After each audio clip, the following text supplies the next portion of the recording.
Hey y'all, welcome back to the Lady Layer. We missed y'all, but we back. We back in this thing. Right.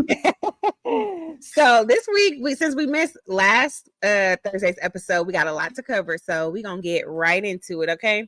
So today, a lot of stuff been happening on social media. I don't know if you guys have been paying attention, but we got housewives quitting left and right. We got Tamera, she quit. I think it was either today or yesterday. Yep, yesterday. Yeah, Mia quit today, talking about she got to focus on her family. I don't know where that energy was during taping, but I mean, listen. I think Mia's not ready. She's not ready for the beating that is going to continue to come. Right. Shamea, she dropped a new song. Listen, I'm very happy for her, but I hope she is not going to be singing all season. Right, because we're going to get into that when we talk about Atlanta Housewives, but I was like, okay, girl. Now the girl can sing though. Yeah, so, she can sing, but I'm not watching the musical. Right. So yeah, we're gonna get into that a little bit later. Right, and then AD and Ollie. Ollie's from Love is Blind UK, if you don't know. They got engaged, which is so cute because AD got done wrong on her season. So I am so happy for her that she found love. Kudos to her. Yay. Yes. Let's hope. I mean, he seemed like on UK, he seemed like a good dude. So I feel like this is going to be good for her. Right. Yeah. I'm excited for her. That was really good news. She seems very elated. And they kind of kept a relationship on the hush a little bit. Yeah, they've been dating for like a year. I guess they met on The Perfect Match and they've been like keeping it low key because last season when they had the reunion, she was talking about how she was dating someone, but she wouldn't say who it was. And it was him. It was speculation that it was him because they were seen somewhere a while ago, but they never confirmed or denied. Yeah. So, but yeah, I'm happy to see that. I love that he's just as much into her as she is with him. Like it definitely is giving mutual. Absolutely. Him a little bit more as it should be. Exactly. Yeah. I saw a video she posted on TikTok today. I was like, oh my God, I was smiling the whole time. I'm like, it's so cute. Yeah, I'm happy for her. There's still hope for me. Yes. Like, and you know what? Like you said, like that's reassuring for other women to see that men are still doing stuff like that, you know? Because child, the internet will have you thinking there's no hope. Right. They have you thinking it's Pete all up in the dating pool. And it is, but it is. I saw a video on TikTok where the guy was like, okay, ladies, so I know y'all at home. He was like, all the good women is at home rubbing their feet together. Right. And he was like, I'm out here looking for y'all, but y'all all at home. So how am I gonna find you? Look, they need to start working at UPS and UPS and FedEx. Get you a little side gig. Right. At, Amazon. DoorDash. Don't start working at Amazing. You meet us. It was so funny because all the ladies was in the comments like, yeah, he was like, yeah, all the good women is at home. He was like, so unfortunately, you know, I got to get creative and figure out how I'm going to get to them because they refuse to leave their house. He was like, you know, they ordering DoorDash, they watching all the good shows. I want to come watch the shows with you. I heard that. All right, so let's get into these shows. All right. So first up, we got Love Hip Hop Atlanta. I don't know if y'all watching, but last episode was pretty good.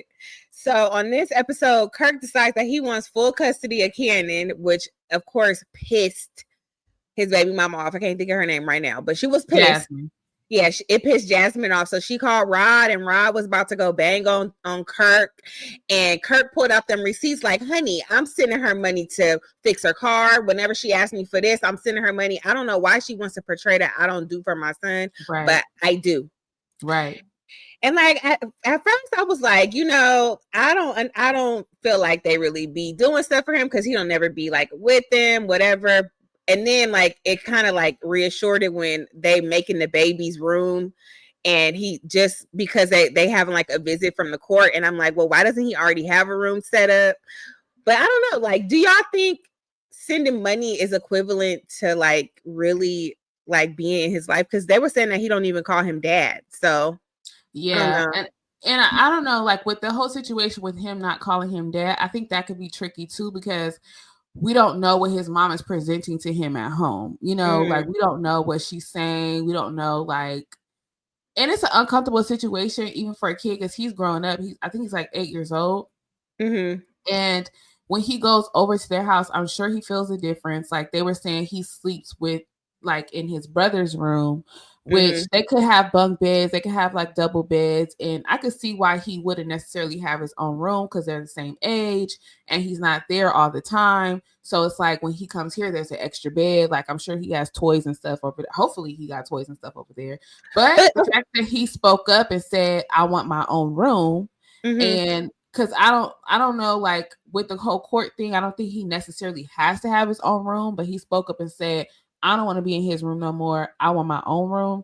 And so they're like, okay, well, we have to get everything together for the visit, like whatever. And I think they said he only comes like 2 weekends out of the month, which I think with living in the same city, that's ridiculous. But then again, I don't know. Like, it probably depends on the custody agreement because if the mom has primary custody, it usually is every other weekend. So so. Yeah. I mean, we can't really judge for real because we don't really know the ins and outs, especially now we're finding out that Jasmine is not telling the whole truth. Right. So I don't know. Yeah.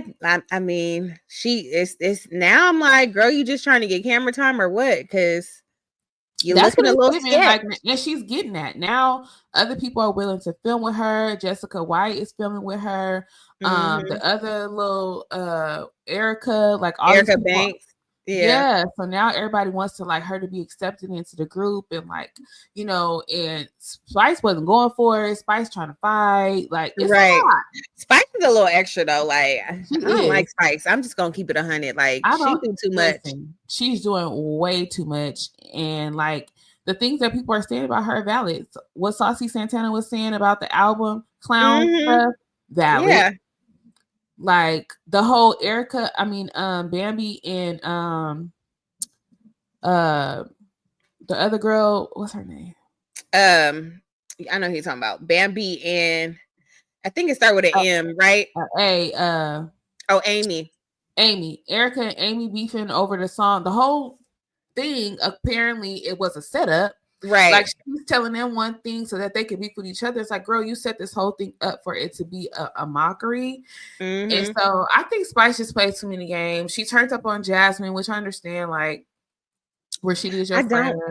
I don't understand. I'm saying I get Rashida is your friend. Yeah.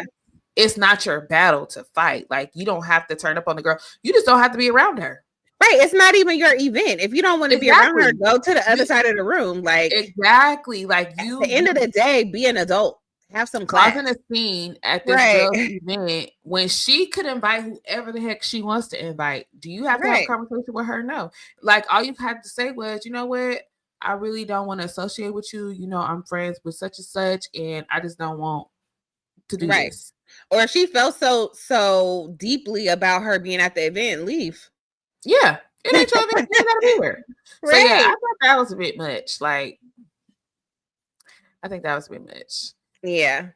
So then Sierra and Renni, they talk. I didn't even realize that they had beef. I feel like they filmed earlier in the season together, but apparently Renni, Sierra is mad at Renni because Renni said that she wouldn't have Sierra babysit her kids because Sierra always be having drama, which is very true. Like I wouldn't want my kids in a not even like I don't think that Sierra would do anything that would be unsafe around the kids, but like you want balance around your kids. You don't want a whole bunch of arguing and a whole bunch of drama around your kids. So I get where Renni is saying that, but I don't think that Renni should have said it on radio. Like if that's how you feel about your friend, then you should tell it to your friend. And I don't think she was necessarily saying that. What she was saying was like they asked who's the first person like you would call. And she's like, Sierra wouldn't be the first person because when she's in a relationship, her focus is on that. Or, you know, she got all these things like attracting her focus. So if I called her, she might not even have time to take care of my kid either. So when she kind of like was breaking it down to Sierra, she was like coming from that standpoint. I think she was saying both.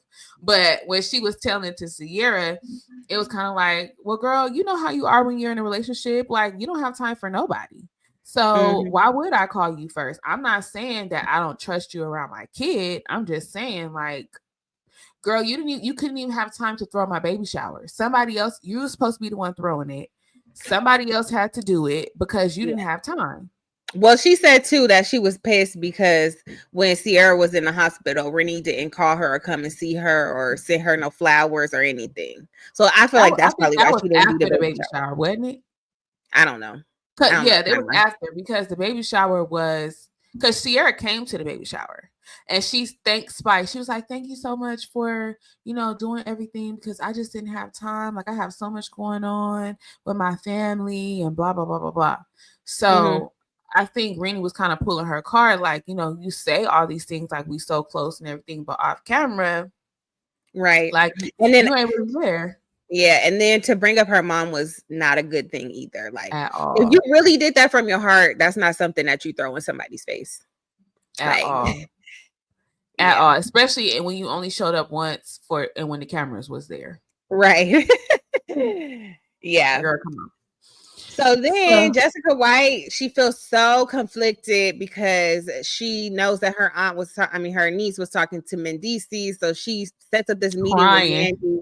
Right. She said that, first of all, this was a little bit like dramatic for me too. Like, girl, what are you crying and so emotional? Like, and you and Yandy is not even that close. Right. Like, you think this piece of information is gonna break up their family? No, girl. Right. So she goes to meet Yandy, and Yandy to tell Yandy that her Mendeecees been DMing her niece and they was hanging out at the club or whatever. And Yandy is like, that wasn't Mendeecees DMing her, that was me. So do we really believe that was Yandy? Because when she told Mendeecees didn't know what the heck she was talking about. Which, okay, playing devil's advocate, she could have done this and never told him, screenshotted it and deleted it. Because was it Yandy that had the screenshots, or was it Jessica that had the screenshots? No, Yandy had the screenshots. But that would piss me off because now you making me look bad. Like, you gonna do something behind my back, not tell me, and then I'm getting the heat for cheating on you, and it wasn't even me. Like, right. So I do believe Yandy, because if Yandy had the screenshots, it had to have happened, right? Especially if he didn't know about it. But I don't know. They could be all lying. I don't know. Like, they could have their story already together because they heard through the grapevine that this information was going to come out.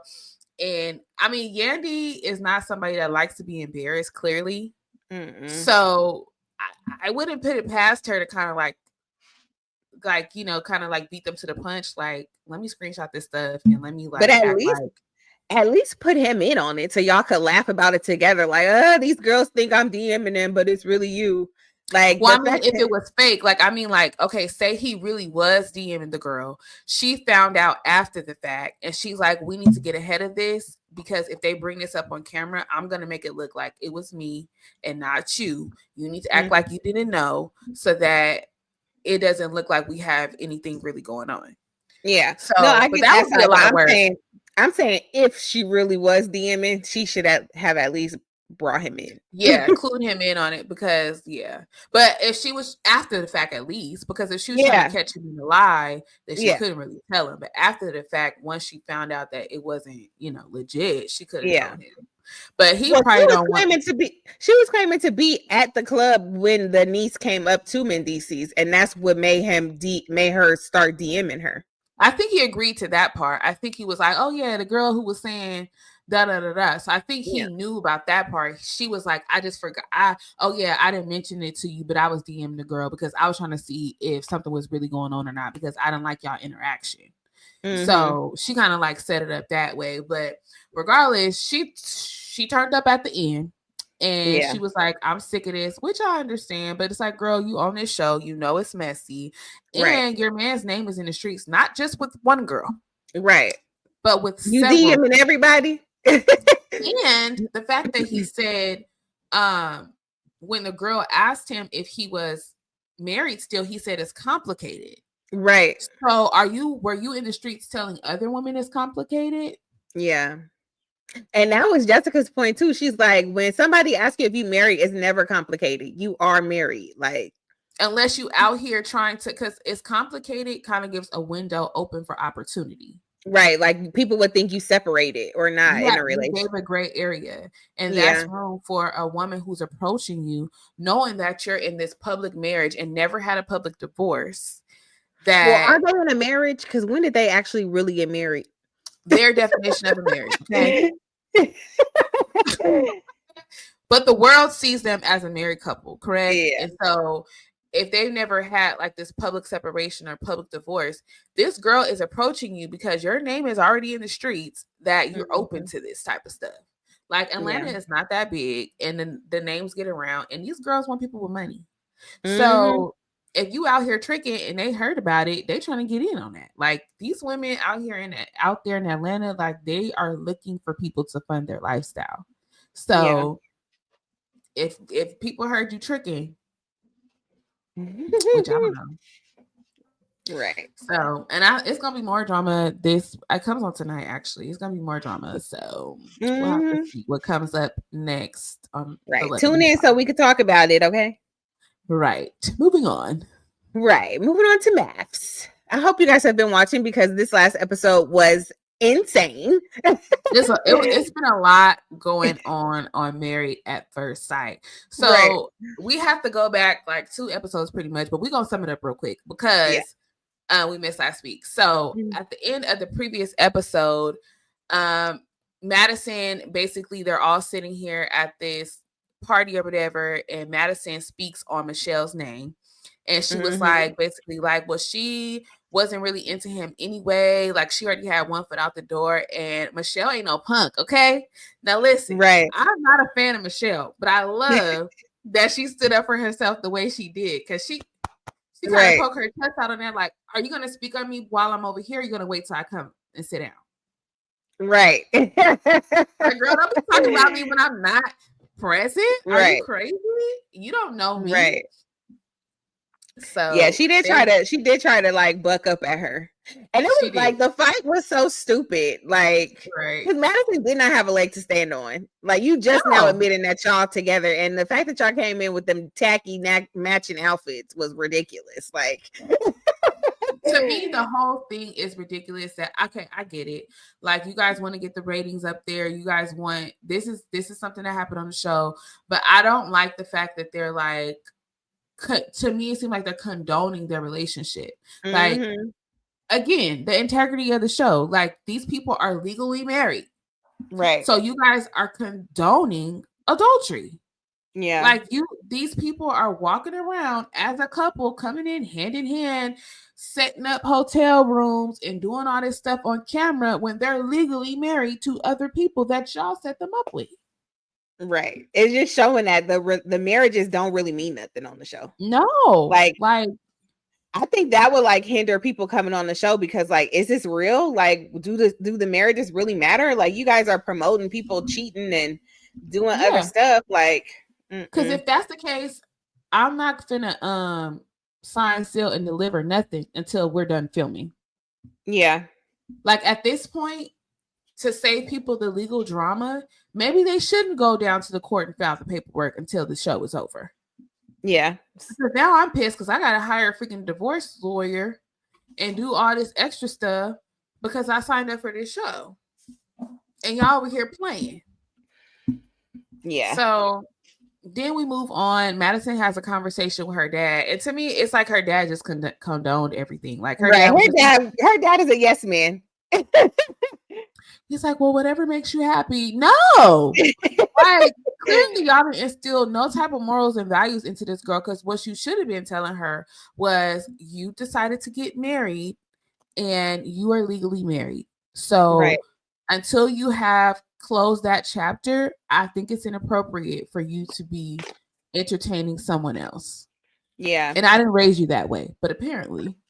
Yeah, apparently it's all right. They raised her that way. Right. So then Emem come on the scene with her. Listen, Emem, she came on the scene, jumped out the window. Like I was watching the show like, this is stupid. This is dumb. Like, girl, you listen, it's been a week. Right. If that, like, so she comes on the scene with this man who apparently she knew in elementary school. And they start talking. He's fresh out of a divorce, not even divorced yet. His ink is not he's dry. not even divorced yet. He's still married. Divorced. Yeah. He's not divorced. Neither is she. They and decide he's to coming go out of a 10-year marriage. They've only been married for 2 years, and he's out of a 10-year marriage. He's not even divorced yet, and he's dating. Mind you, he met this woman 6 months later. He married her. So take note of that. Okay, right. He moves. Put that in the back of your mind. So he marries her. They've been married for 9 years. He meets up with Emem. He's in love. The date ain't even over yet. He's saying all these things about her. Like, sir, you don't know this woman. Red flag. Right. Anytime a man, she haven't even said that many words. Right. He's acting like her presence alone is God's gift to him, and he came down and descended. And no, you don't even know this girl. It was classic love bombing, like classic textbook. Textbook. Yeah, it was crazy. Like he was talking, like she asked him about his previous relationship, and he's like, and why they're getting divorced, and he's like, well, I just felt like I was going down the wrong road, and I didn't want to keep going down that road for the rest of my life. And it was just like weird answers of why there was divorce. It was never like a solid answer. It was about, he was blaming her like indirectly, like with this whole street that he's going down, and like he didn't want to continue, and maybe possibly you could be the right road, like that type of stuff. Like red flag. He was waving all the red flags in her face, and she was eating it up because Emem, like homeboy said, I don't want to give him no credit, but she just wants to be married. Doesn't matter. Yeah, I can't cheat. He said it. He's like, she just wants a placeholder. She don't care who it is. She just want to get married. It's the missing piece in her life. She has everything else in her life that she wants. All she needs is the husband. And so she wants to plug and play. And he was willing to plug. Okay. He knows her cousin or her cousin, nephew, whoever he is. He knows him. He questioning him and then gonna give his approval. I'm like, is all this for TV? Well, the cousin did kind of question him, but I feel like he kind of relented at the end. Like he was going in and like really trying to like figure out what his motivation was. And then I think because he saw how much Emem was into him, he just gave in. And then I was just like, what's going on? Like, I feel like earlier in the season, she always showed up with her hair done, makeup, and all this stuff. Then she get with this guy, and she threw it out the window. Right, her little leave out was not participating. Like, she and looked it's like little. She had been crying. She looked like she rolled out of bed. Like, I was like, she wasn't put together. I'm like, what is going on? Like, she looked very stressed. It was only a week later, so maybe she was sad about Ikechi still. Which is like, why are you? I don't actually. I don't. I was gonna say I understand her wanting to date, but it's like, girl, you're still in this process. It's literally a week later, maybe 2 weeks, right? Since y'all came from the little thing, right? By the time y'all got to the ice cream parlor, maybe it was 2 weeks, or the diner, yeah.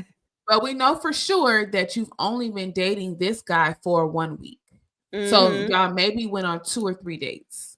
Maybe y'all spent 7 days together. Cool. Him getting down on one knee in the ice cream parlor is crazy. Right. With no ring. Like no ring, no nothing. Nothing. So then y'all he couldn't even say a speech about her because they haven't even been together long enough. He just gets on one knee and is like, so I don't know if it was planned, if it was like, okay, this guy kind of made a fool of me. I need to come and show him up, because that's what it was giving. It was giving, you know, and maybe the guy just put 10s on it and was like, I'm gonna really give you a show. You want me to give you? I'm gonna really give you a show. I'm gonna propose to you, and when we go to that little dinner and we tell everybody we engaged, his face gonna be on the floor. That's what it was giving. Yeah, because the crazy thing is they're still together. Really? Girl, I googled it because I was trying to figure out who the cousin was, because the cousin is low key cute. So maybe it's real. I don't know. It was very strange, and I still feel like it's red flags because he did the same thing to his ex. Like they were together for, not, I won't say did to her, because I don't know what happened in their relationship, but it was the same scenario where they met things happen very quickly. Mm-hmm. And now 9 years later, it's like, oh, it's just not working out. Right. We're on different paths. I'm going down the wrong road. Like, what? Well, maybe because you didn't know the girl. Maybe because you just jumped the gun and decided to marry her out the blue 6 months later. Like, I don't get it, but whatever. Yeah. So, and then it gets weirder because they have a girls' night at Emem's house, and Emem probably stayed there for 30 minutes, and then she invites the man to the girls' night and tells them, well, we about to go on a date, so y'all just lock up my house when y'all get ready to leave. Like, now she did tell the girls in the beginning of the girls' night. She said, yes, I have a date with him after. He's gonna meet me here when we're done. But girl, we've been here for 30. They didn't even finish their drink. Right. They had literally just poured their first glass of champagne, still half full, and he's walking through the door. Right. Like, why have it at your house if you already had plans? Like, you could have had it somewhere else. Every time she met with somebody, he showed up. Mm-hmm. Yeah. That's why I was like, why he showed up and they uncomfortably kissed the entire time they were there. Like they needed to prove that they really liked each other. Like that don't even scream like an authentic relationship. Like I get PDA, but like you still give space and like mingle with other people. Like they was literally like this the whole time, just kissing and like being weird. Like now I get it sometimes when you meet somebody, you're infatuated with them. It's like nobody's in the room, blah blah blah. But I love PDA. I know, but like the whole time, I'm not as bad as them, and I love PDA. Really. Talking a little, no play. But okay, no, you're not as bad as her. But and it's like I get it, whatever. But no, I do feel like it was for show. Like it was to show everybody, like, look, I found somebody else. Like he couldn't shut me down. Blah blah blah blah blah. So then we move on, and I put on there Alan is a freak because when he was talking to old boy about all the things that he wanted to experience since he was back in the dating world, and he's like, Juan looked a little bit uncomfortable because he was just like, yeah, you know, I'm into whatever it's called, and yeah, and so he was like, oh, okay, yeah, he's like, it's like, you know, like. He's like, oh, okay. No, do you? I don't know you like that. Okay, we don't need to get that deep. Okay. Yeah, like why are you telling me? Like I know somebody. Like I can refer somebody to you. And I was like, okay, Alan. But I don't know. Madison never opened up herself to experience that with him. So then, Madison and David go on a date. We don't want to see this. Like I don't want to see this. I just it was a weird date. You talking about the tattoo date? They went to get ice cream first, right? Oh, and then they went to and then they went to get the tattoo, which was the tattoo he was getting covered up of the other girl's name. His ex's girl. His ex's name. Yeah. Mm-hmm. But I feel like every interaction with them is weird because like it just makes me uncomfortable because like I don't know. They're talking about their sex life and they're like, yeah. They're another couple that's trying way too hard. Like we had breakfast. I mean, we had dessert for breakfast. Like, child, y'all are cheating on y'all spouses. I don't want to hear that. Right. Yeah. I was definitely like, ew. Yeah. So then the last little scene is this is where Emem tries to make Akechi jealous, which was so weird. Of course, I don't know. She's just awkward. So they go to this thing because it's the only couple that got married. I don't know his name. I feel like this couple is a little boring. Tom, that's his name. Yeah, Tom and not Clarice. Excuse me. I don't know her name. It's a C. I don't know her name. Camille. Anyway, Camille. Yeah, they went to their party, and of course they made out the whole time. And then Akechi comes. They're still making out because I guess they feel like that's gonna make him jealous. So Akechi tells the new fiance that that's her ex-husband. So he feels like he needs to go up and introduce himself. And you know, Akechi is a little sassy. So Akechi is like, "Well, what I need to meet you for? Like, hi, like what you want? What you want from me?" Right. All right, So cool. then, He was like, yeah, I'm her new. He said, congratulations. right. I don't care. Good for I you. don't care. And then he had to throw in there, yeah, I actually have a date after this. I'm like, you shouldn't have said that. Like, even if he does legit have a date, it makes it look like he cares. Right. So then he's like, so for whatever reason, she feels like she needs to pull him to the side and apologize. Like, why? After he's done, I mean, like, look, if you feel like you cross the line, that's your business. But after all the stuff that he's done to you, why do you feel like now that you moved on, you need to give him this apology when you know he don't care? Like, and he y'all just wants already to be had done with you. closure. Yeah, y'all already sat down with the experts. Y'all had closure. Y'all decided to separate. Now she did turn up on him at the other little party that they had, which is like, okay, if she wants to apologize, but I don't think that was for him. I think it was for her because she realized that she did display on camera the things that he was saying that she was doing. Because but before that, she displayed it. But I feel like it was a reaction to him. It was definitely a reaction. But I think to me, that last interaction really kind of showed like what he was saying as far as like her talking down to him and like berating him and like making him feel like less than a man. Now, the way she was going in on him in that one moment, because she's very educated and good with her words, she knows how to like tear into him. And yeah, I felt what he was saying in that moment. Before, I thought she was just being reactionary. It wasn't that deep. I feel like he was like putting tens on it. But with that, I could kind of understand like more so what he was saying. Yeah. I guess. The party was crazy. It was crazy. All right, next show. Are they doing a reunion? They are, right? Yeah, reunion is tonight. Oh. Yeah, so we're gonna see. I would bet money that the new fiance is at the reunion probably because they can't separate. Right, for sure. All right, yeah. So Real Housewives of Beverly Hills, y'all.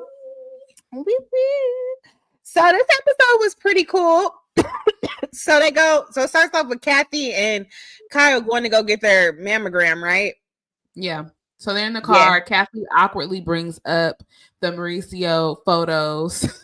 She brings it up, but she doesn't want to bring it up because she's like, "Well, I wanted you to talk about it. I didn't want to bring it up, but I did." But you hella brought it up as soon as we got in the car. Right. And started going. She do not like Mauricio. Anytime she gets to talk about Mauricio, she gonna talk about him. She talking about she called him broke. Right. She did call him broke, and Mauricio is not broke. Like, he got money, but he ain't got Hilton money. But he's definitely not broke. Yeah. And then, like, obviously he's not. Look at their house. Like, if he could afford to live on his own, like, clearly he's not broke. But she want to make it seem like he going bankrupt. Right. She want to make it seem like he going bankrupt. Like, it's like, well, you gonna help your sister because she broke then too. Right. Like, And then she was talking about how he says 100%. She's like, I'm going to start saying 1,000%. Like, right. She's never like Mauricio though. Like, even in previous years, like a long time ago, when they wasn't having no issues or anything, she would find different things to say about him. So I never got the impression that she liked him. So because Mauricio used to work for her husband, and then he left their agency and started his own. And I think he took like their agents with him, and that's when the bad blood started. And that caused the drama between Kathy and Kyle as well. Yeah. Yeah. Especially when his agency became successful, because I gotta feel like, dang. Yeah, for sure. Yeah. So Erica is showing off her new home decor. She got everything redone. I hope she owns that home. Like, I don't remember them saying if she bought it or not, but putting all that money. I thought she lived in the back house. I was very confused. It definitely looks like a back house because they always enter through the back gate. She could have a front door. I don't know. But it gives like a little like mission style home. I don't know where she lives technically, but it's like a little mission style home. I think the new upgrades are definitely her. Yeah, I think it's cute, kitchen, but it looks good. The wallpaper in the kitchen, the only thing that threw me off. I was like, I think it looks good, but I'm definitely bored with this storyline. Like, let's move on, okay? Erica, I love you to death, but I am bored with you this season. Like, come on. She doesn't have much going on at all. I think the only thing she really has going on is like her trying to be supportive of both Dorit and Kyle. And now that they have kind of like called truce, yeah, she's just there. So I definitely agree with that. She's decorating. I saw this meme today. It was like when you get your new furniture from IKEA, and it was like showing hair. Rude. So Kyle changes her bio because after the whole thing with Mauricio, she's like, why do I still have wife in my bio? And so she go ahead and changes her thing. Everybody's talking about it now because it's like, the blogs pick that type of stuff up. Now, do you think she did that on purpose so that the blogs could pick it up? Probably. I feel like anything, like they know that when they do stuff like that, it's gonna get to the blog. So like, why wouldn't you do it? Like, what does it hurt you to have wife? You're still married. Yeah. Yeah. Like, I think it was to help boost the story because everybody's talking about you now. Like, and I hate that Sutton is so excited about this downfall. Like, it gets hater. Like, that's not your friend. And she was just sitting over there drunkenly talking to Garcelle about it. And it's just like, like I can't. Yeah, it's kind of like, I told you so. I don't know why she's trying to hold on to this relationship. She needs to wake up and realize that It's like she's like gloating in it. Like she's happy that this is happening to her. And it's like, Mystery loves company. She want to see everybody be divorced like her. Like, ugh. Yep. And then she's like, well, kind of gets upset when Kyle doesn't come to her about stuff, and it's like, why would she? Right. Like, I would see that you are not really my friend, and you do not want the best for me. You want me to be miserable like you, just like you. Yeah, she doesn't wish well for her, and she speaks bad on her every opportunity that she gets. It's like she'll be cool with her and then talk dirty behind her back. Like, I hate that. Yeah. And then Garcelle just be right there with her, just condoning everything. Like, and that's what they talked about at the lunch. Like, Garcelle, if you don't see that you have rose-colored glasses, and anytime Sutton does anything, you just like, you are delusional. Yeah, like. And the fact that you get mad at Bose for defending me. Like, why can't I have somebody that has my back? Right. Like if you don't want us to say anything about you blindly defending her, then be cool. Everybody's going to defend their friend. Everybody's going to stand up for their friend. Everybody wants to make sure that their friend is not out there to dry. But because you don't like Dorit, you don't want her to have anybody to have her back. Yeah, I was surprised that they had the lunch in the first place. I forgot that Dorit apologized to her at the little spa thing. Yeah, I was hoping it was going to be better, but I just feel like Garcelle, even though she said that she should have said something at the lunch when Sutton called her broke, I don't think that Garcelle is going to go against Sutton. Never. Never. And it's crazy because I saw this thing. I don't know if you've been I don't know if you follow them. I don't think you probably followed them. But she posted something on Instagram saying all skin folk ain't kinfolk or whatever. But she was talking about Anna Marie from last season. And Anna Marie was like, Garcelle is one of those toxic people where she feels like she always has top black woman, and she's going to be aggressive. You breaking up a little bit. Because that was kind of to Bose. Wait, say it again, because you was breaking up.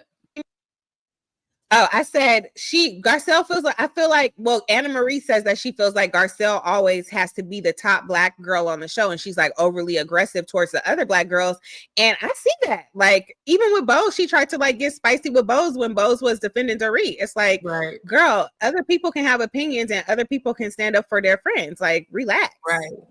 And I wonder if Garcelle felt some type of way with them bringing on Bose, because Bose is like, now Garcelle, she's Garcelle, but as far as like having a strong black woman character on the show, like that's Bose. Like Bose exemplifies like a black woman. Like she uplifts black people. She's not afraid to speak on things. She's not afraid to be herself, like in any room, and and so I feel like she owns it more Yeah. Not to Yeah, say there's definitely a difference between Bose and Anna Marie. Like, she was able to come for Anna Marie because Anna Marie is a little bit more docile and she's not going to go head to head with Garcelle. But when they put Bose, it was like her meeting her match.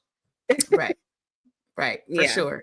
And I was watching Bose when she was on the Breakfast Club, and they kind of asked her that question, like, is there any type of like animosity on set or anything as far as like, you know, with the show where before they didn't have any Black women and now they have two?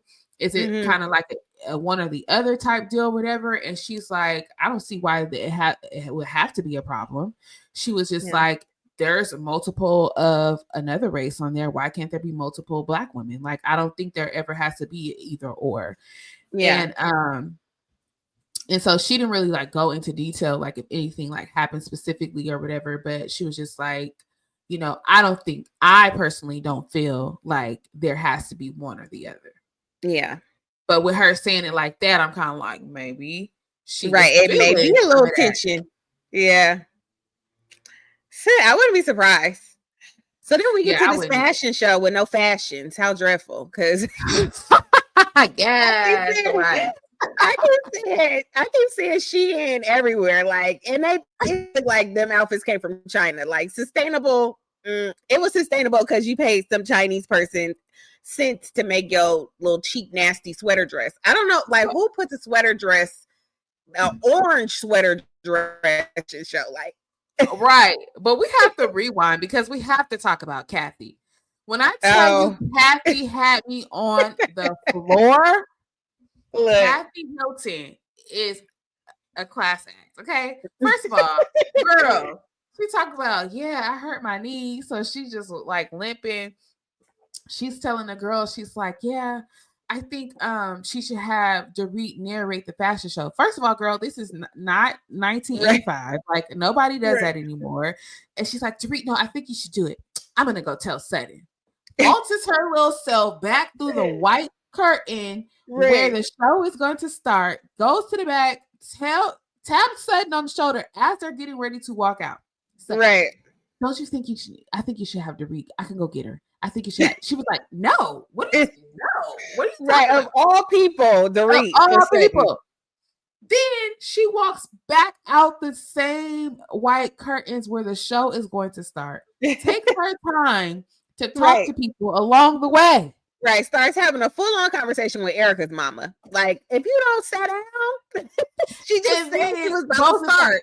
Bose is like, come on, get your sister. Come on, get your sister. And Kyla's hiding. Kyla's like, I was like, I'm not responsible for her. She's just my sister. Like, why are you guys telling me? Like, because she's your sister. You are responsible for her. That is your sister. Get her off the stage. To me, Kathy just got too much money. Yeah, she does that. That's not the first fashion show that she's done that at. I've seen another fashion show where I think she like walked down the runway. Like, she does, which is like, okay, that's like borderline disrespectful. Like, it's very disrespectful. It's very disrespectful. I feel like she's just so unaware. She got too much money. She used to people doing stuff for her. She could do whatever she want. Like, she's so unaware of her surroundings a lot.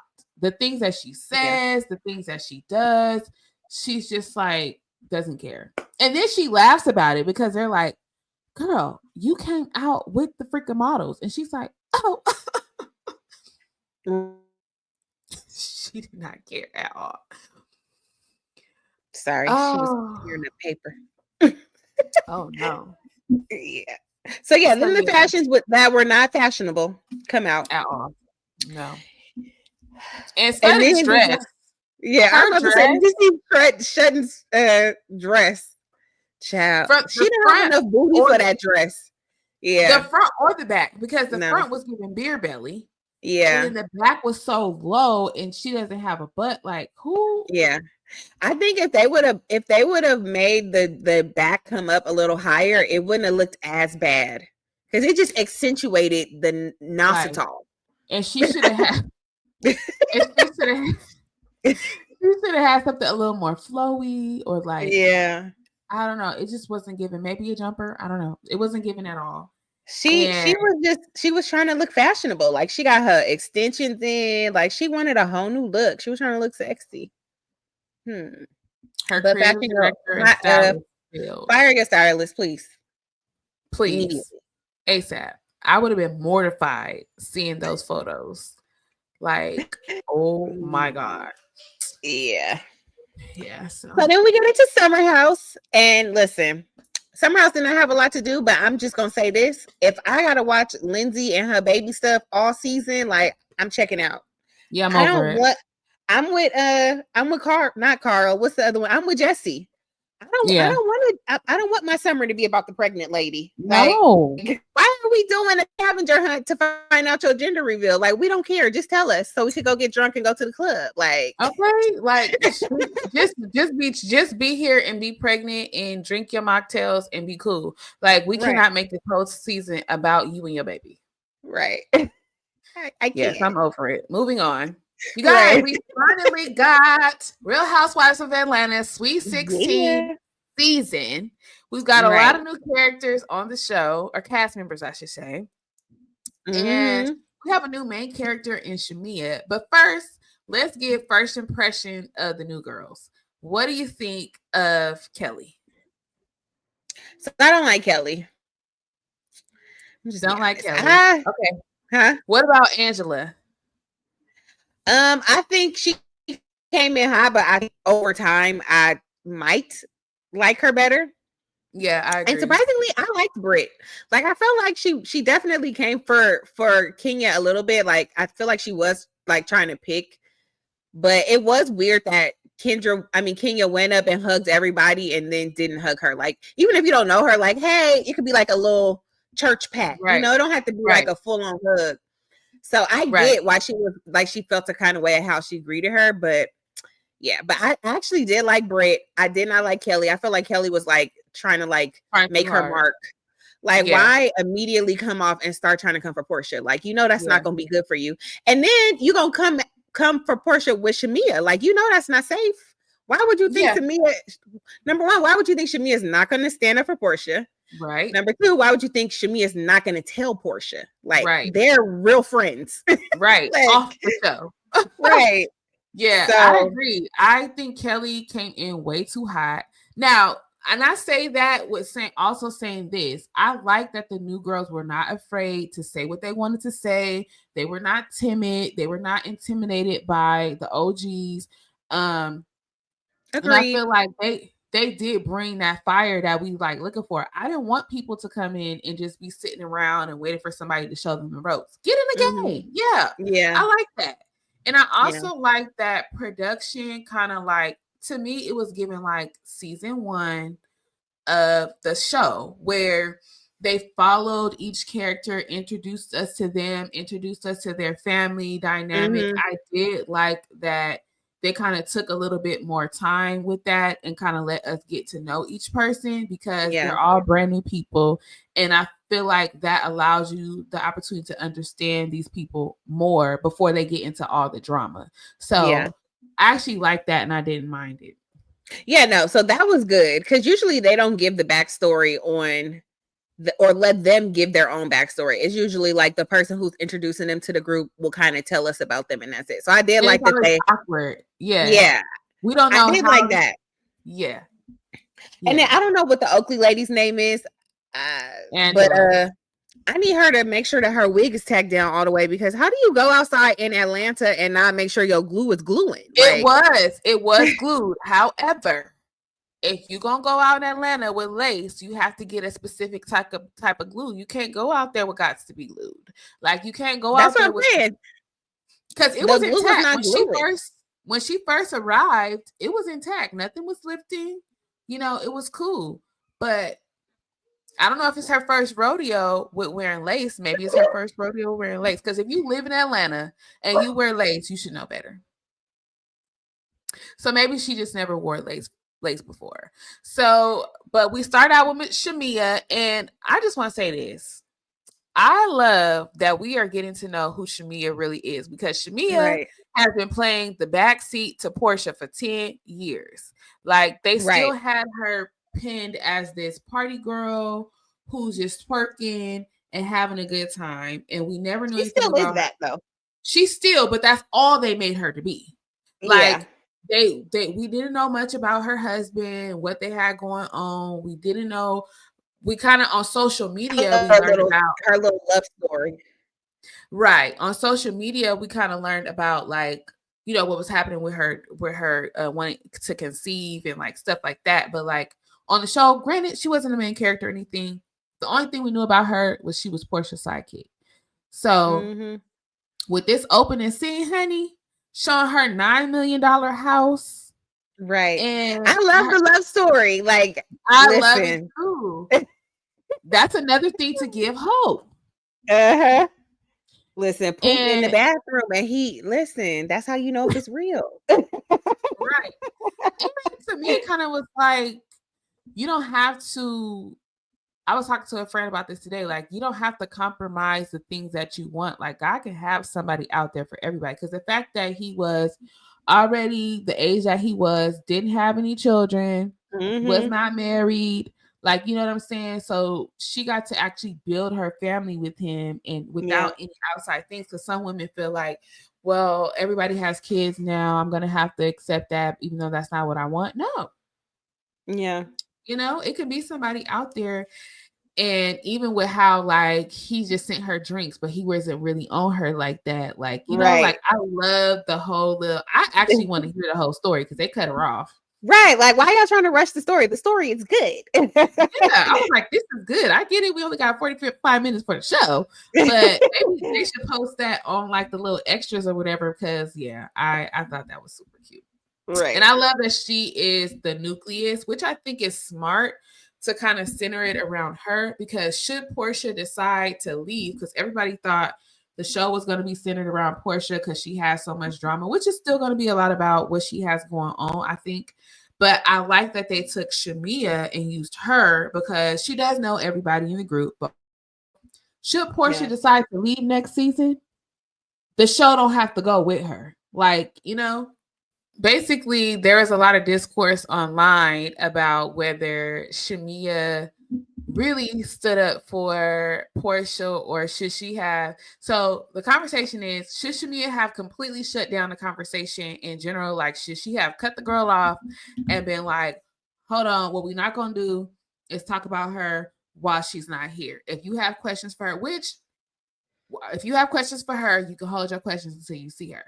Which she did in her own way kind of say. So do you think Shamea stood on business enough for her friend? I think so. Like, I feel like she checked her in the moment, and then even after, like later on when they went to the gym or whatever, she reiterated, like, look, this is my real friend. Like, you can't say stuff about her and not expect for me to defend her. Like, it's never cool for you to be comfortable enough to come and talk about my friend to me. Right. I feel like she did enough for being on reality TV. Like, if this happened in real life, she should have been like, hold up, we're not gonna even go no further. Like, we're not gonna talk about her at all. Like, because she did let her get out her whole little thing. They kind of talked about it, and she kind of like, you know, whatever. But I feel like Shamea also has a responsibility as the main character now. Okay. Right. Like, what did they want her to do? Fight? No, they wanted her to say, well, we're not going to do is talk about this and completely cut her off. Like, you know, which is possible. I've actually done that before. Like, we're not going to, no, that's not what we're going to do. You know what I'm saying? So we all know what that looks like. And so I think people wanted her, before she could even get out the full thing and actually have the conversation, they wanted her to cut it off. But also I feel like I said, Shamea has responsibility to the show now. Like, I want the show to be successful. Like, not too much on my girl. I'm going to hear you out, but no. And it's not like what she said was a secret. Like, everybody's been saying, but it was slanderous. Yeah. So, yeah. So regardless if whether she was right, wrong, or indifferent, if that's your best friend, you don't let nobody talk about them, is what everybody is, you know, saying. Yeah. So, but yeah, so that's kind of my stance on it. Like, I feel like Now, Shamea didn't say nothing. I feel like she would have been dead wrong. Like, whether you agree with it or not, you tell me in private. You don't let other people talk bad about me. Right. But especially not on camera, because now you sparking this whole stealing husband conversation. Right. And that's subjective because, I'm sure they're going to get into that more. Right. Because the girl came to the party and asked the question again. Right. So you didn't Right. learn the lesson. Well, I guess that's why they feel But like she Shamea didn't go told her hard to, enough. though. Shamea Huh? told her to. She was like, if you have any further questions for Porsha, you need to bring it to Porsha. Now, did she mean at her party? I don't know. But like, don't say it like right off the bat. Yeah. But anyway, so Porsha and Shamea go to the strip club, which this is like what I like about Shamea. I feel like Shamea is portraying so far that she is a real person. Like, she's not having conversations behind people's back and not bringing it to the forefront. So as soon she had that conversation with the other girls, then she had a conversation with Porsha to let Porsha know this is exactly what was said with these other you're girls. not gonna find out about this from nobody else. Right. Like, let me tell you the tea. This is what they're saying about you. So now you could do with that information with whatever you want to, And she did also, because she is friends with the other girls. She's like, I do want you to get to know them. Like, I do want you to have a conversation. So hopefully, like, we can all be cool, because they are my friends too. Yeah. So I like that she didn't really throw nobody under the bus. Like, and she told the girl, like, y'all know that's my best friend. Like, y'all know. Right. But that's what I don't get from Kelly. Like, why would you be upset with Shamea because she told her? Like, right. She made it clear that she was and I tell would do her the same thing for you. Right. Yeah. I don't know. So I don't know if Kelly thought, because, okay, here's the thing too, with a show like this where people have maybe possibly been fans of the show and watched at home, I think they have a different depiction of how things are going to go. Because what we see post-production is not always what happens in real life. So she's thinking a lot of the times we have these girls have conversations behind each other's back, and they don't tell the other person. They just let it blow up on camera. Yeah. So I don't know if she thought like Shamea wasn't going to go and tell her. Like, I don't know. That was foolish. Yeah. Like, girl, welcome to reality television. Word gets around very quickly. Right. And Porsha is not my castmate. She's like my childhood friend. Yeah. So Shamea, but again, and Shamea's keeping it real with everybody. She tells Kelly, hey, I told her, and if you want to have any further conversations, like, that's on you. Right. So then everybody shows up to the party, and we were talking about before, Charles Oakley and his wife Angela steps outside, her legs start lifting, and I like Charles because he was like, hey, you need to go to the bathroom. Right. He kept it all the way real. He's like, that is not it, honey. Go fix that. He said, yeah, you need to go do something about that. And when she came back, she had it swooped down. Yeah. She didn't have no baby hairs before she went to the bathroom. When she came back, she had a big old swoop right here, trying to like cover it up. Right. She should have went and found Shamea, like, hey, is your hairstylist here? Could they take me down? Like, could she hook me up? Like, right. Because I'm sure every hairstylist carry glue in Atlanta. Right. For sure. Yeah. So he was funny. Okay, so here's another thing that's in the discourse about the show. I mean, about this episode. So the party is Shamea's birthday.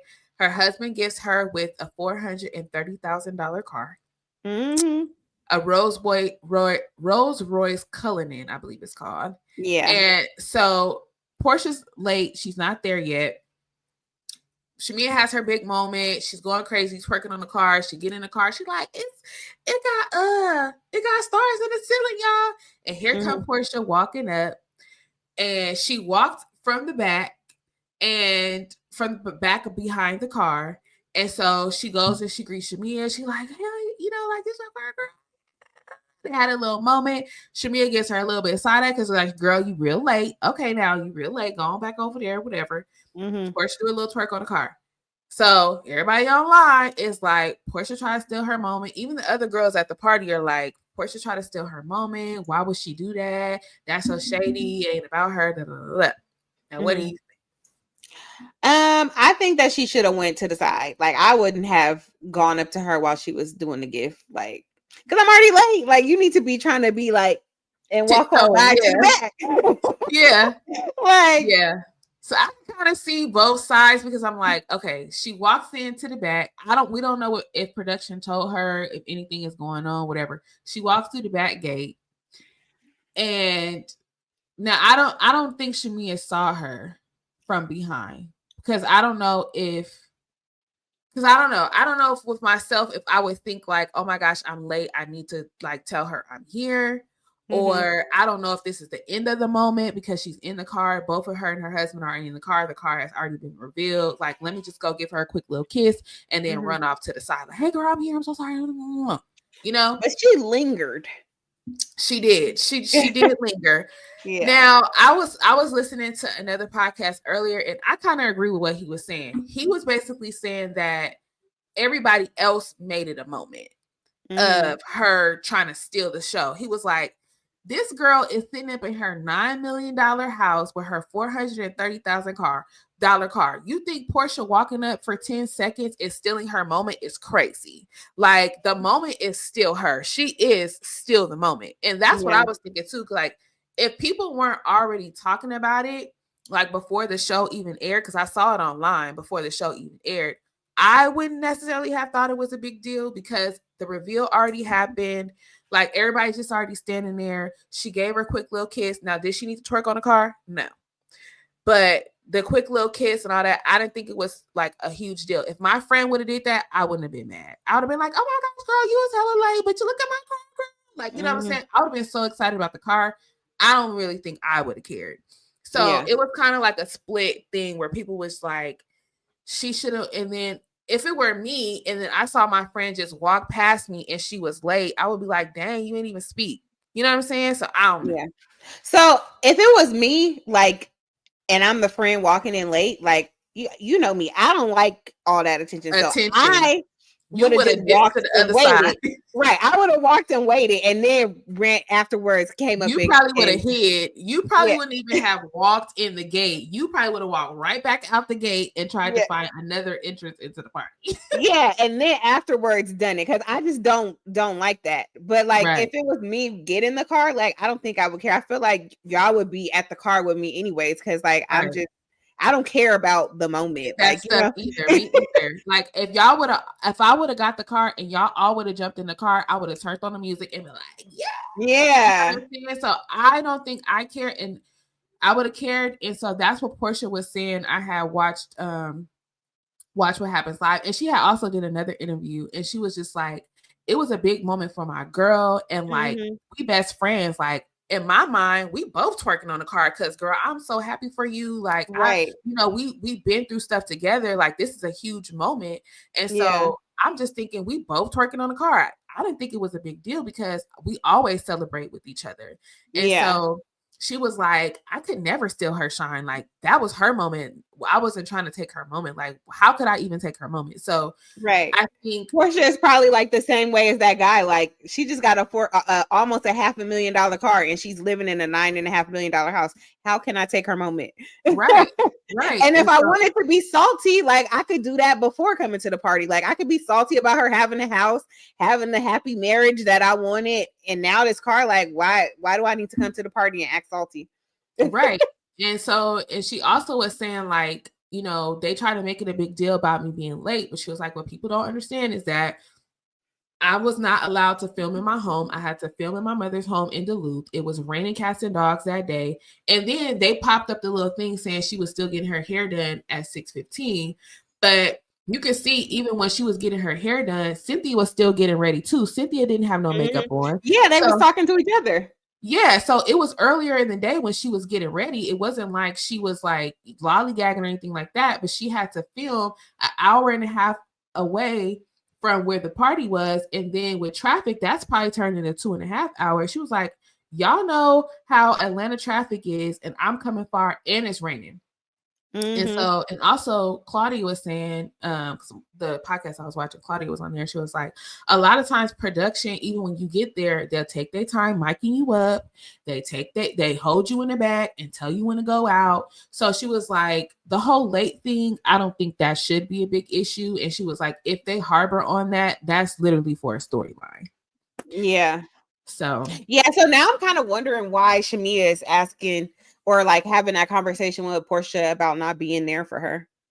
So people are speculating because remember when that whole drama was going on with Phaedra and Kandi, and then Phaedra kind of was like, yeah, and you know, Shamea, she be with Todd and Kandi. And then and Porsha kind of was like, yeah, I know they real close. So people were saying like maybe because that was a public moment on the show, maybe she's addressing that again. Like you didn't have my back. Yeah. I don't know. I feel like if that was if I was on the show with my best friend and we already talked about it, like I'm not about to bring it up again. Just for the show. It's for the show. I feel like it's for the show. If that's what it is about, then because I would think maybe more towards like the baby. Like how much was she there for her when the baby was in the hospital in the NICU? Like if that was my best friend, I would be going up to the hospital.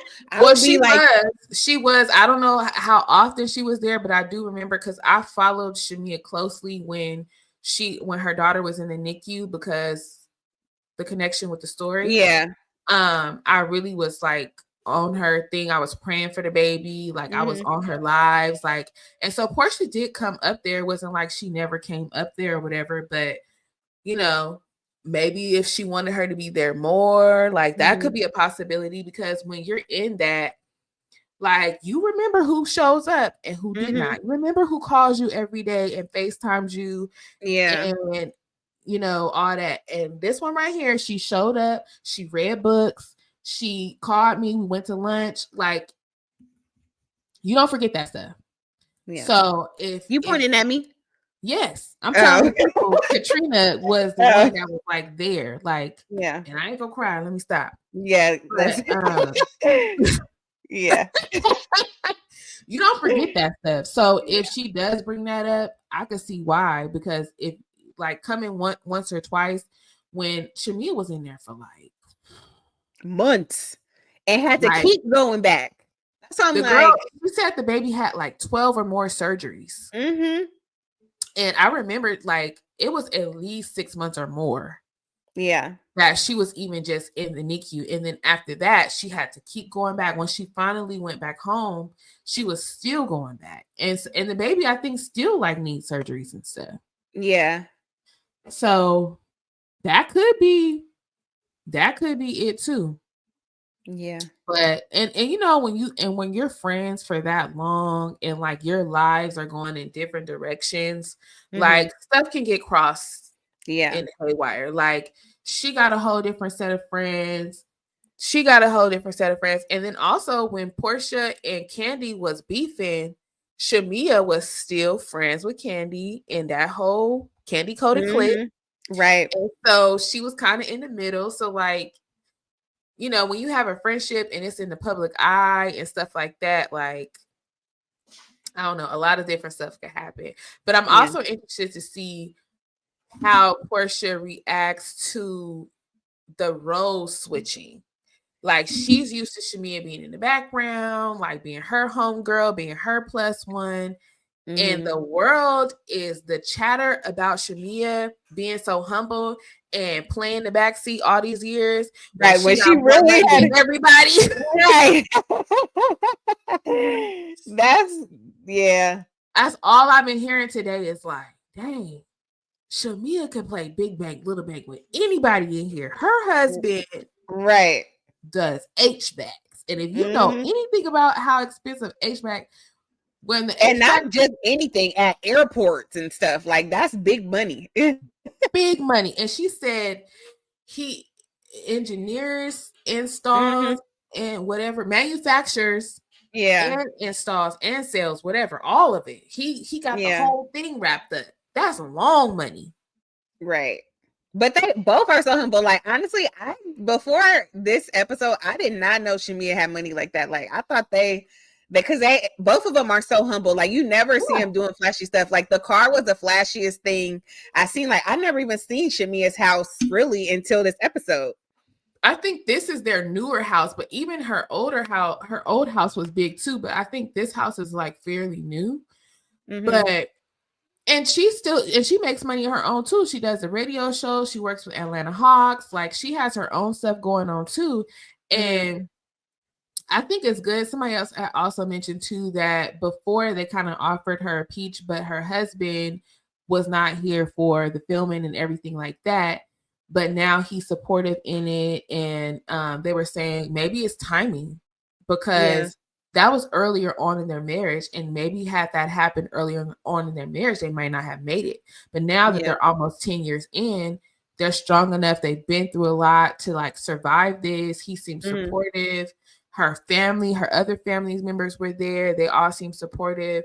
And she seems like firm and like strong in who she is.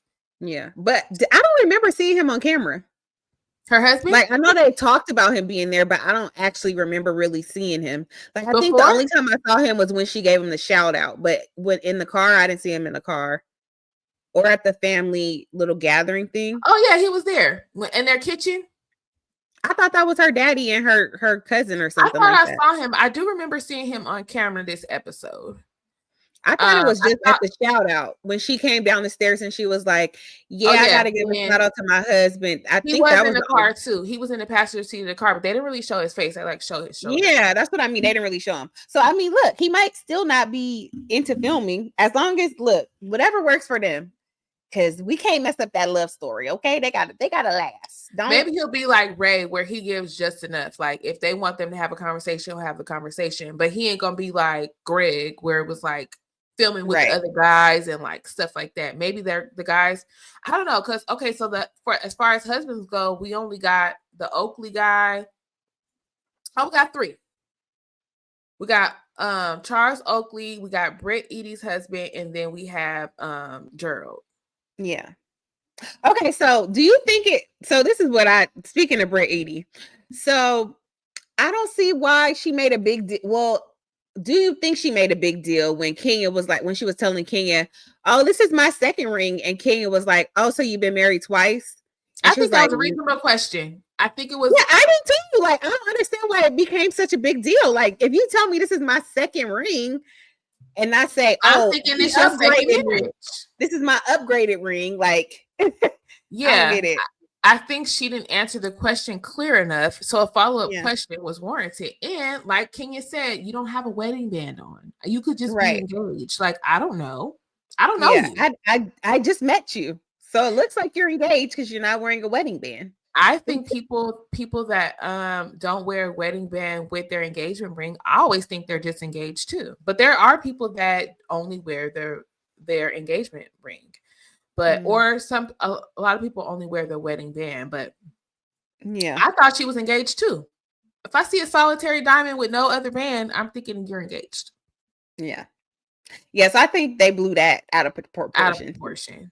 But I think that's why Kenya was like, yeah, these people are coming in for a moment. Cause like, why would I don't know you. I'm not going to come up and just hug you. And like, honestly, like I probably would have done the same thing. Like, I would say hi, but I don't know if we hugging. Maybe pound and she gave a general hi to everyone. Like she said, I only hug Cynthia because I know her. Yeah. So, yeah. The girls came in hot, but I'm here for it. I think Kelly did too much. Kelly... Also, I mean, I don't want to judge or anything, but give me your daughter 17 bags, designer bags, and you live in a townhouse. I feel like it's like, I don't listen. Know. Every time I see people like that, it makes me think about that E40 song. He was like, "How you gonna drive $85,000 car when you gonna got a house?" Yeah, I'm like, girl, you got a townhouse, and you probably spent that's 17 bags. Probably close to a down payment for your house. It's about $25,000 or more. Yeah, probably more than that because she was buying runway bags and all kinds of stuff. First of all, the Chanel alone is $10,000, between 8 to 10. So you looking at probably 30. Yeah. And even Porsha was like, I Watch What Happens Live. And Porsha was like, she could have put a down payment on the house with that. Or she was like, she should put that in a college fund. Like, Yeah. I think, I don't know if the little girl already has a car, but if it were me, I would have got her the one Chanel and maybe a car. Or the one Chanel and maybe a trip or something. Like 17. Yeah, I think she was trying to show how rich she was. Yeah. Yeah. I was gonna mention that too. I'm like, yeah. It was pretty much she came in hot. I mean, I get it, whatever. Yeah. But I want to know who her ex-husband is because she calling him an abuser and all of this stuff. And I know. I was trying to look at the frame of, I guess we could Google it, but I was trying to look at the frame of like the shape of him to like see who he was. Yeah. And I want to see what she looked like before she got all the work done, because it's always crazy to me to see what kids look like after they had work, because the kids look like how you look before you got the plastic surgery. So if you look at her cookbook, it looks like two different people. Really? I didn't pay attention to the cookbook. They had the cover of the cookbook in Shamea's kitchen. And I was like, that don't look like the same woman. She has a lot of like fillers. And did she get her nose done? I think she got her nose done. I'm about to I'm trying to pull up a picture. Okay, first we're gonna find out who the ex-husband was. Chuvo Mark Farrell. He is, who is he? They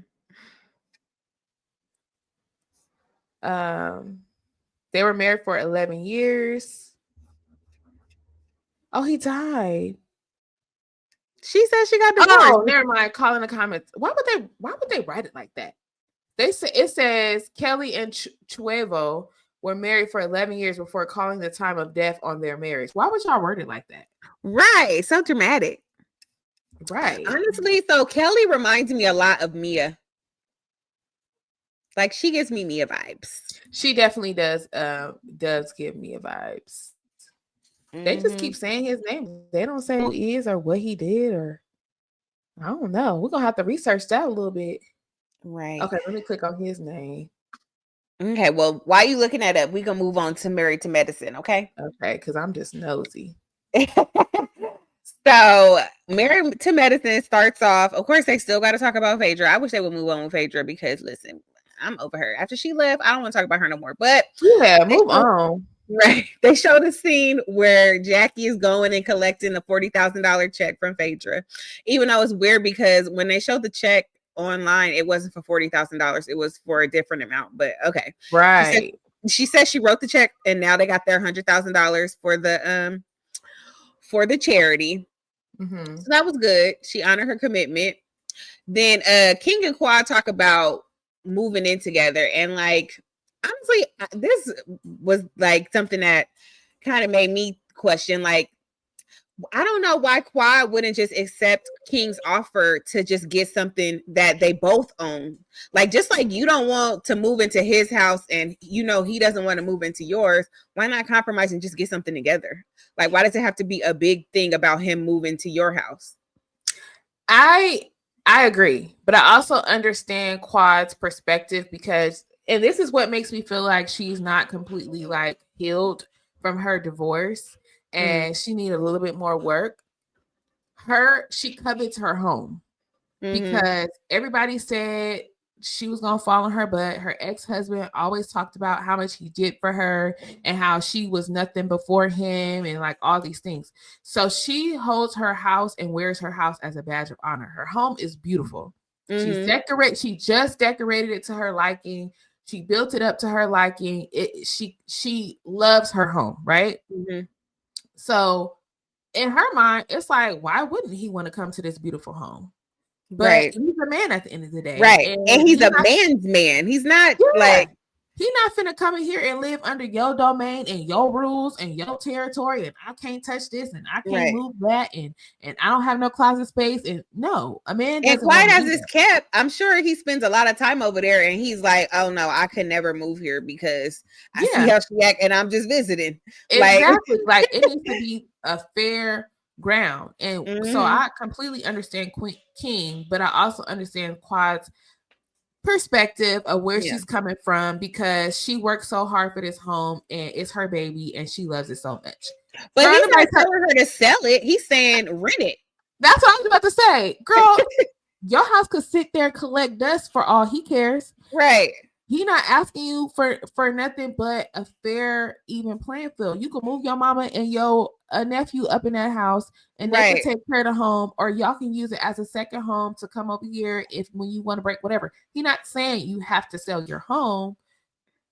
Y'all could go and get y'all a penthouse in Buckhead somewhere for all he cared. Right. Like, you know, I don't. So I feel like for her, she's gonna have to check her ego. And see, do I really want this man? Right. And am I willing to compromise on certain things? Because if it had been me and I was in her position and I had went through what I went through and now I got a good man in front, we can go live under a rock. Right. Right. No, on a rock. Figuratively. Figure speech. Figure speech. Right. But I'm just saying, like, girl, this is everything you prayed for. This is the man you want, and all he's asking for is compromise. He's not even saying you have to come live with me. Right. He's saying let's get something together. And that's what I liked. I was like, King is a good man. She don't even know that's a good man, Savannah. You just keep pushing him away, arguing with your ex in front of him, showing him that you still ain't healed, can't compromise about the house. Like, girl. He's already taken a lot, I feel like.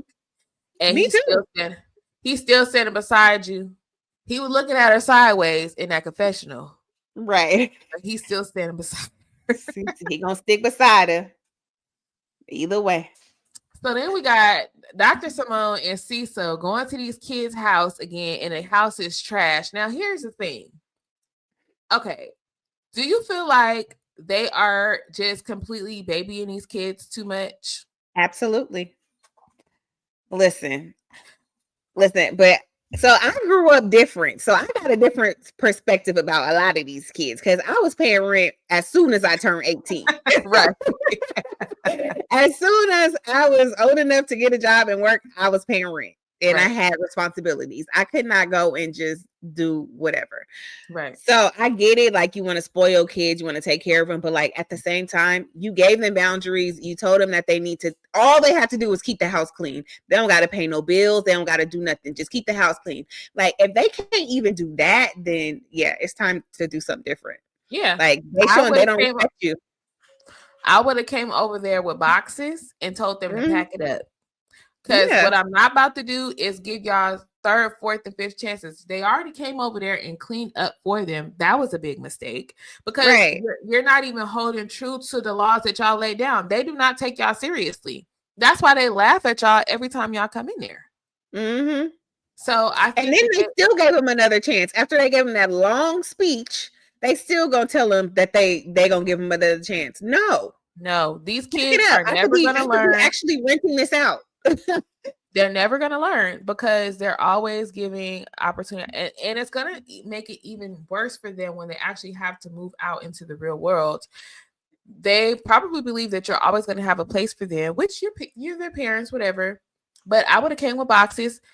I agree. They would have had to come back home, but y'all wouldn't have no door. Y'all would have curfew, and y'all would be paying me rent. And if none of those things are done, then my next move after that is y'all gonna share a room. I'm gonna make it so uncomfortable for you that you're gonna figure out how to make it work. You're gonna be in one room, maybe even one bed. Okay? Right. Y'all gonna share a car. Just like I gotta be uncomfortable because I can't walk around my house like I'm in the garden. Y'all gonna be uncomfortable, okay? Extremely I mean, when I tell you I would make it so uncomfortable, like you can't have no washing powder. You're gonna buy your own. Right. Like y'all gonna share a car. I'm putting a lock on my refrigerator. You're gonna figure it out. But I don't think so. I feel like Simone would do that. I don't think Cecil would. Right. Cecil is the weak problem. And I'll be like, Cecil, you want to be in that room with him? Right. Because even when Simone was breaking down the bills, Cecil was like, well, let's give him another chance.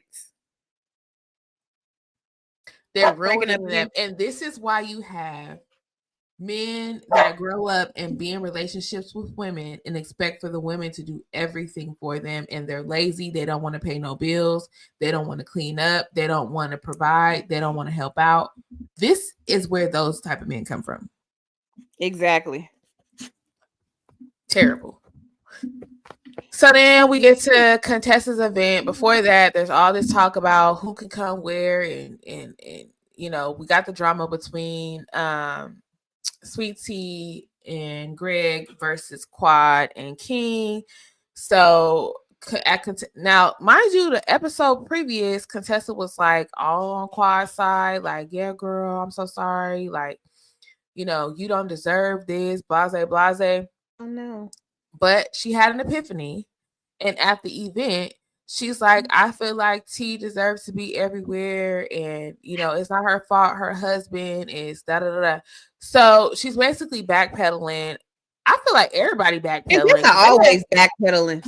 They had this whole kumbaya moment at Quad's house, hugging her and telling her they riding for her and all this stuff. Everybody started backpedaling. Contessa backpedaling, Toya backpedaling, talking about that everybody should be able to come to the event.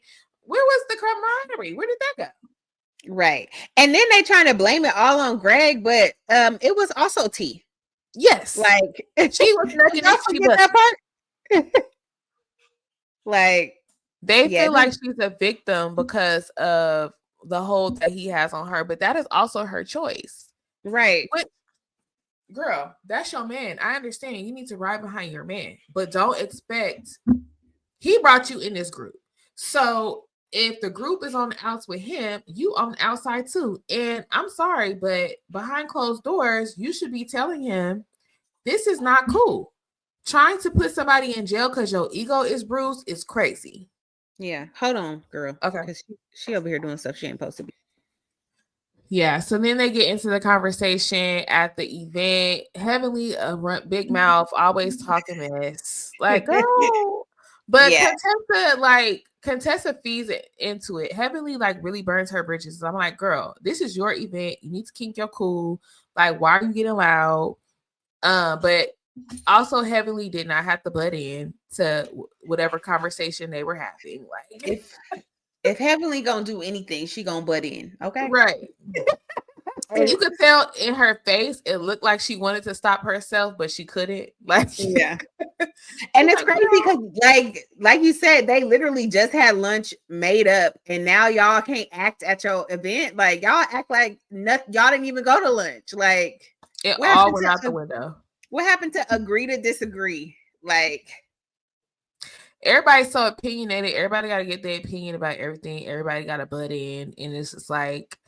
And I don't know why they feel like, okay, I get it. We got to bring the group together, whatever. But there's just so much stuff that's way deeper than what we can even discuss on this show.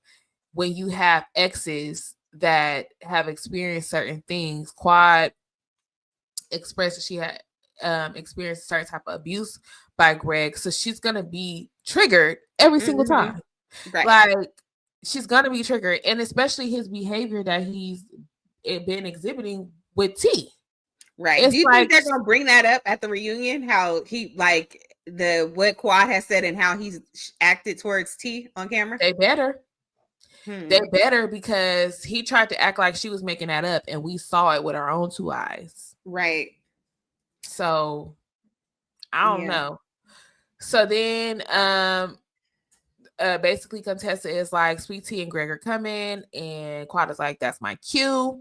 Right. So her and Heavenly leave, and then the men are outside before Greg gets there. They're outside and they're kind of discussing everything that's like going on or whatever. And then Greg shows up, and they kind of asking him like, you really about to do this? And he like, yeah, you know, like, the football player was discussing with him. He was like, you about to press charges? Like, what did he do to you? Like, that's not. Everybody is like, we know how things go. Like, men get into disagreements, altercations. Men put hands on each other, right? And don't press charges. This man poked his chest out, and like Curtis Curtis was like, well, Greg initiated it. Like, right. And they show, like, this is what I'm loving about what production is doing. They show the receipts. Like, he's the one that started it with King. Like, he keeps saying King started it with him. Bro, all this is being recorded. Yeah. So yeah, I think that's why, like, Greg is like sad that they're not having his back, but like, I couldn't stick up for you, and I know that you are not even taking accountability for your part. Like, especially when King took accountability and apologized to the group for his behavior, and he wasn't even the one who initiated it. Right. And then you gonna go as far as to try to ruin this man's life, press charges, put him in jail. Like, he can't stand Quad that bad that he's willing to ruin this other man's life. Talking about I gotta do something about the disrespect. Like, you disrespected first. We wouldn't even be having this conversation if you didn't say F her or whatever the heck you said. Right. Like, if you didn't feel the need to poke your chest out. Like, we would not even be having this conversation because nobody heard what you said at the bonfire. You felt the need to repeat it to this man's face and thought that he wasn't going to defend his woman's honor. Right. I don't know why you took him for a punk, but he never gave that. Right. He gave, I'm gonna be polite, but don't think I'm a punk. Okay. Please I'm understand. Standing 10 toes down behind my woman. Right. I'm gonna check you behind. I'm checking people behind her. Okay. And that's why we stand King over here. Okay. Right. All right, y'all. So we get into the last show, Traitors. So we finally wrapped it up, y'all. And I don't know how Kendra feels, but I'm very thrilled about the outcome of this season of the Traitors. I'm not. I'm not. I will say after Danielle, okay, so if you guys didn't watch it, just skip to the end. This is the end of the episode for you. But so the way it went, they get down. So the last episode, we down to like the votes. They had to re-vote or whatever. Yeah, the cliffhanger. So what did Brittany vote? So the votes are in, and Brittany is down to her, and she votes Danielle out. Talk about, well, I thought all the votes were gonna go in that direction. It didn't matter. We were gonna find out what was gonna happen in the event of a tie. Right. Like, that was what you should have did, especially when this girl basically saved you. She could have got rid of you a long time ago. You repeated what you did to her in reindeer games. Like, and then you sat up there and cried and put your head down on the table. And I feel like that sealed your fate. Had you wrote it out with Danielle, you could have shielded yourself with her. The eyes would have still been on her. So I think it was so stupid on on Brittany's part. But I'm glad that she had to go too, because she played Danielle. Because I wanted Danielle to win the whole thing, but after Danielle got kicked out, I was happy with the results. If I was Danielle, I would have never trusted Brittany, because it was literally the same thing that happened on Reindeer Games. Literally. Like, I never would have trusted Brittany again. So, and that was Danielle's mistake, because, and she said it was stupid. I shouldn't have did it. I don't know why. You're not supposed to trust anybody in this game. But Danielle struggled the entire game. Like I said, I really want her to win because she never won on Big Brother, and I was rooting for her. But she made a lot of stupid decisions that brought her up to this point. And so... Yeah, I was happy that the Faithfuls won. And I was literally on pins and needles all the way to the end of the game, because I'm like, look, Dolores, stop making stupid decisions. Please just end the game. Do not be throwing. Oh my God. When they was throwing the stuff into the fire and she was making all these faces, I said, Dolores gonna mess it up. It's gonna be red. It's gonna be red. I was so proud of her. Like, Dolores, please just end it, okay? But she did good. She did good the last couple of days, because she voted in the right direction, and like she was like, I'm gonna stop against Danielle. I was surprised about that. Yeah, she was like, I'm gonna stop voting with my heart and play the game. And I'm like, thank you. Finally. Right. Yeah. Yeah. So it was good. I did like the way that it ended, because I like that all the faithfuls was like fair, and like, because people do get greedy in this game, and they know people are faithfuls, and they still like use the opportunity to vote them out. Yeah. And I wasn't the biggest Dylan fan, but I would have really been sad for him if he came all this way and they would have voted him out instead of Danielle. Right. Because he was the only one that was really trying to get out the traitors. Like, yeah, he worked really hard. So I definitely think out of everybody that was still there, he and Ivar deserve to win, because I feel like they was really Gabby too. Dolores, she got there by skin of her teeth. She shouldn't have been there. Yeah, she rode the coattail. She definitely did, because she voted so stupid the entire time. But the other three, Gabby was really trying. Bless her heart. She was really trying. Ivar and Dylan definitely were the faithfuls of the faithful. So I definitely think that they deserved it. Yeah.